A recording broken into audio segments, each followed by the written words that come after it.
Albrecht was sentenced to life in prison in 2015 for operating Silk Road, an online marketplace dedicated to the trafficking of illegal goods. A clemency petition in his name now has more than 250 signatures. And when you look at the crazy sentence there and what actually happened, there's a lot of questions about Ross Ulbricht and whether that was a miscarriage of justice. Let's talk more about all of this now and welcome in former Trump campaign advisor and Newsmax contributor George Papadopoulos, also author of The Deep State Target: How I Got Caught in the Crosshairs of the Plot to Bring Down President Trump. George, great to see you. All right, I'm having a little trouble hearing you myself. Hopefully we'll get the audio all set. I think we're good. So let's talk about this, George. You know, the prospect for more pardons, a lot of names being thrown out there. What do you see happening? Well, first and foremost, I'd like to extend my heartfelt congratulations to the Flynn family for what I think was an honorable move by the president to pardon General Flynn. This is a man who served his country honorably for 3 decades. He's a retired 3-star general who did absolutely nothing illegal and was targeted unjustly and unfairly by a politicized Department of Justice under the Obama administration. So I'm very happy to see that that particular situation was rectified and that General Flynn was hopefully able to enjoy a very nice Thanksgiving with his family. And I'm very hopeful that we'll be hearing from him very soon about his particular case and story and how that might impact the next couple of weeks regarding this particular election as well.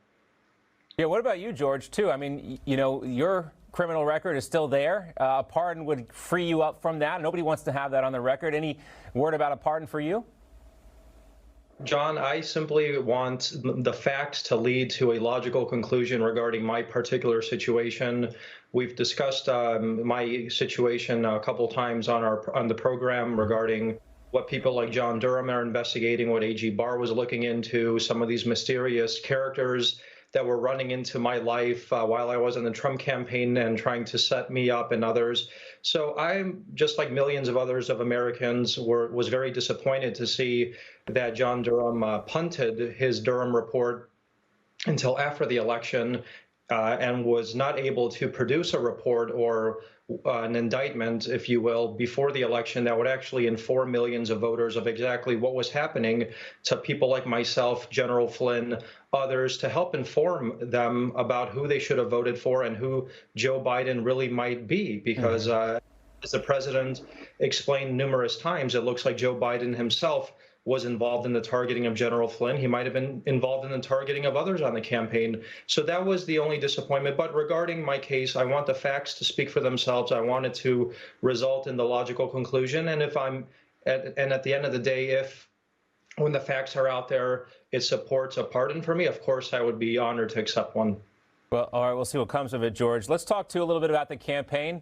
They've experienced some setbacks recently. Several of the lawsuits they've filed alleging widespread voter fraud in the election haven't necessarily panned out the way they wanted. But still, if you talk to the Trump legal team, they remain focused, they remain committed, and they believe that there is a path forward here to change what a lot of people see as the outcome, the ultimate outcome here. What do you see happening?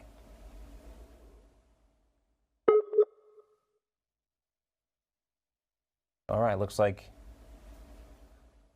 we lost George there. Okay, we got George back.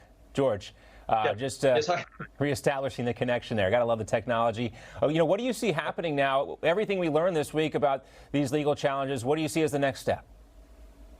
Look, I think we have to look at some of these basic facts that led us to this quagmire that has now unfortunately forced us to question not only the democratic process in this country, but also its wide-ranging ramifications for our great republic. The U.S. had historic unemployment rates before the coronavirus hits. It's unleashed and reverberates throughout the entire world, which resulted in this drive for mail-in voting, which we now know is rife with fraud. You mentioned some of the numbers earlier about the voting totals that don't make any sense. In 4 states with 57 electoral votes, Biden squeaks by with 0.5%. And in those states, some which are under scrutiny right now legally, Georgia, Arizona, Pennsylvania, and Wisconsin, Trump wins Ohio and Florida easily. We see a red wave in the House, and the Republicans, it looks like, are going to hold on to the Senate if Kelly Loeffler pulls this off in Georgia.